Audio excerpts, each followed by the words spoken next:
We're here with Urbex GC, Hello. aka QC. GC.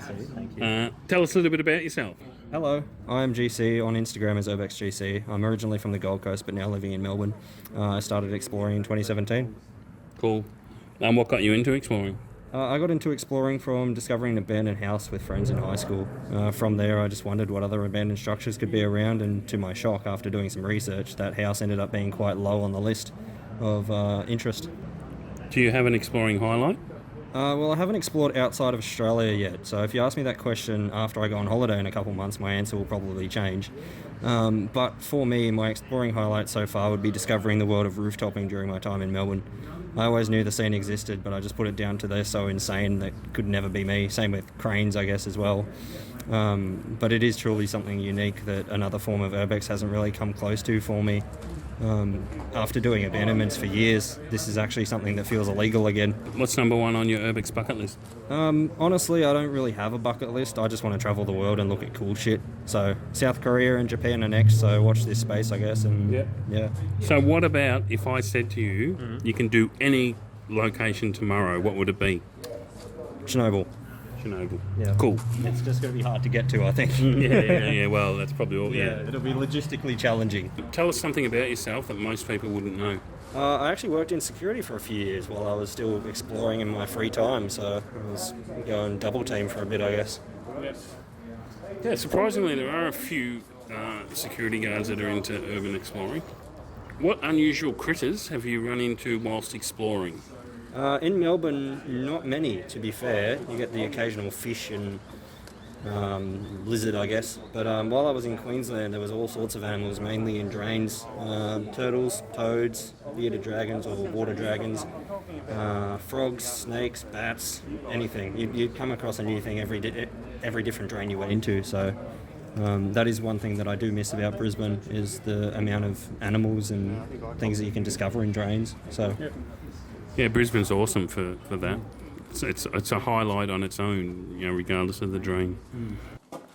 Do you tell family and non-exploring friends about your hobby? Prior to my current job, I was very enthusiastic to tell anyone who'd be willing to listen, basically.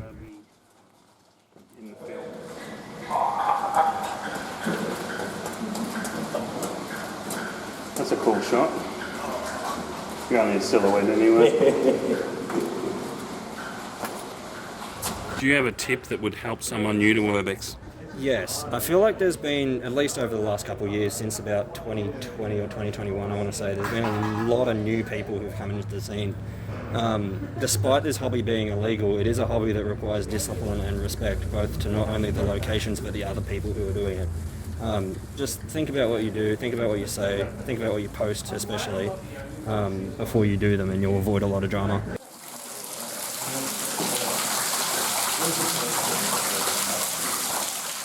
What are your principles around location sharing? I think it all just comes down to the location itself and what condition it's in.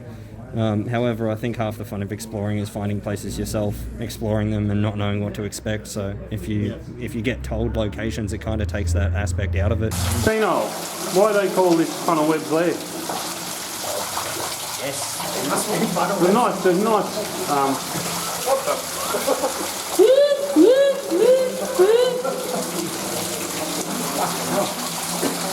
That's why they call it funnel webs Lair.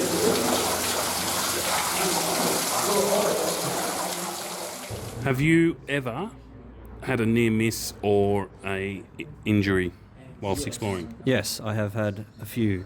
So earlier today, as Duggo would know, we were climbing up a ladder which had a platform on it, and about 2 or 3 seconds after I stepped off the platform, the whole thing collapsed and fell about 5 metres down into a drain shaft. So very happy I'm uninjured this evening.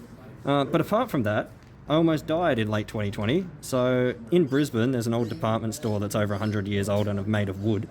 And to cut a very long story short, we had to enter the building via a neighbouring roof at about 4 a.m. and couldn't leave until 5 p.m. There were tradesmen working on the roof at the time that we had to enter the building from. The plan was to camp out inside and have a sleep, but it seems that we overlooked the copious amount of pigeon shit inside that building, so we decided to explore and take photos earlier on in the day instead. At about 1 p.m, we'd made our way from top level down to the level above ground, and then in a total of about 3 seconds, the next step I took was much softer than the last.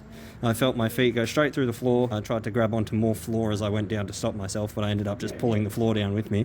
And keep in mind, this was a department store floor, so it was about 3 or 4 meters in height. And thank God I didn't land on anything or fall through the next floor. That was another concern that I had afterwards. I was like, well, if this one's severely damaged to that point, it could happen to the next one. What I later found out from looking at photos is that that spot was extensively water damaged, but hidden by the laminate flooring that was in that building. So you weren't able to see that it was water damaged when you were like walking near it. So you basically had to stand on it to actually feel that it was water damaged. Yeah, that building is an absolute death trap. I do not recommend that anybody ever goes there. It is quite a popular spot in Brisbane, but again, don't go inside. Seriously, it is the dumbest idea ever. All the rust is eating through it, bro. Look at that. Yeah. We're just lucky, man, that it didn't. Get a lot of stress out and then knock it off. Yeah. Oh, What? that's fucked. What, the ladder? No, that thing. Oh, yeah. Just be careful, dude. Yeah. Can you stand below it and catch it when it falls so it doesn't hit the ground too hard? Yeah.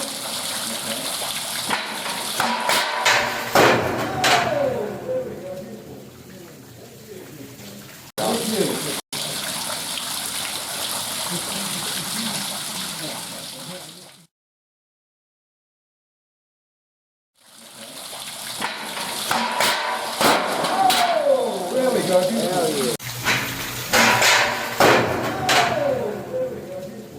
I ended up breaking 2 vertebrae from that fall and had to clamber out of a tiny bathroom window and scale a roof to get out almost 4 hours after it happened. So, yeah, the hospital staff couldn't believe that I was walking when I went into the hospital the next day. Crazy shit. Yeah. I often say, people are always like, oh, when it rains, no drains. But yeah, with abandoned shit, like you can be fine 1 minute, living a full life, and you're dead. There's unseen dangers in everything. So even if you are the most careful person in the world, you'll still come across things that can harm you in some way. Yeah, so be careful out there.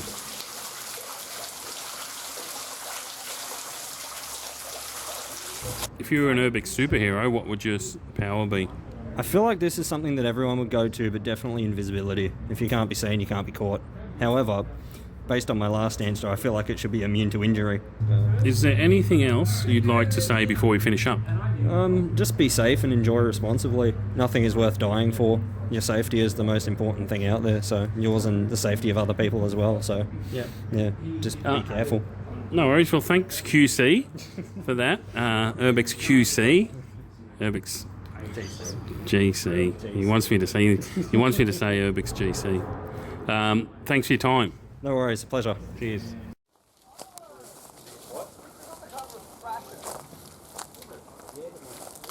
Oh, it's just that one. Mini burp. Tiny burp. Yeah, there it is there. It's literally there.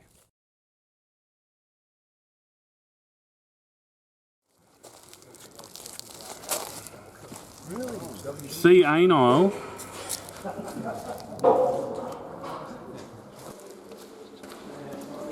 You could live in here, Senile. Put a couch and a bed in here.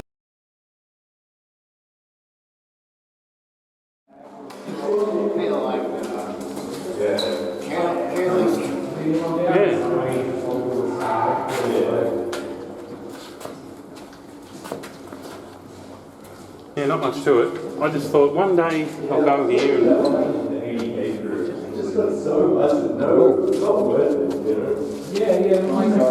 Right.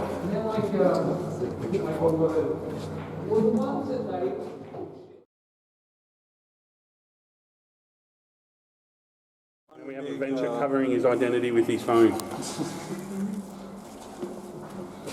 Now Cool. the cock and balls next to the guest list. Oh yeah, shit. I couldn't see. I was looking for a smaller cock and balls. Well, that's it. I can't believe. I feel bad that I didn't even see that. Every video I have to film a cock and balls. Anyway, I feel bad now. I feel like I let everyone down.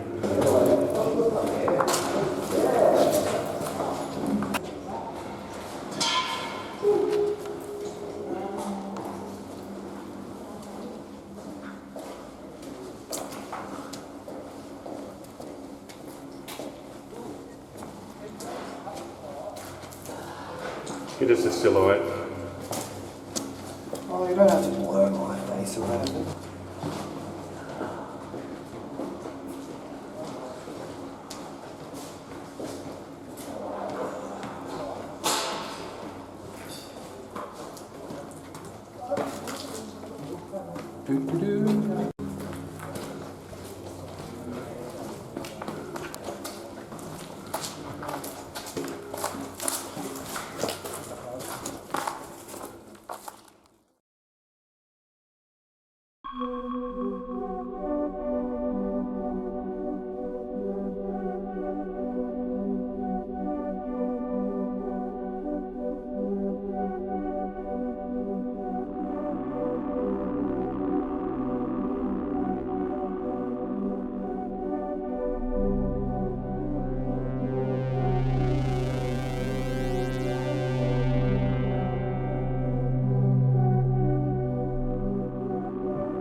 It's just like the most perfect place to try to loop the snorkel.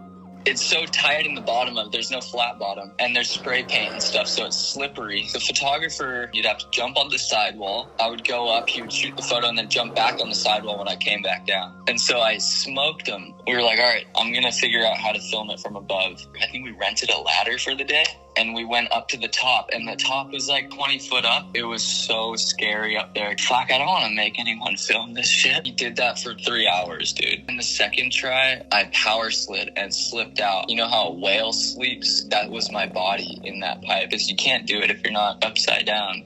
I landed him to fakie like 3 or 4 times. Like, holy shit, I'm landing it. But how do I keep the momentum going forward and not like Peter Hewitt? Because Peter Hewitt kept doing that too. It took me so long to figure out. If you're going to slam forward. And then after I did that slam, I think I might have landed it the next try. Gotta land it one more time, fish shot. That's the shot. Wade goes in there, and I fucking did it again. It's time to try to shoot a photo. So Wade was like, all right, dude, let's do it. And I ripped it first try with him, dude. He shot the photo first try.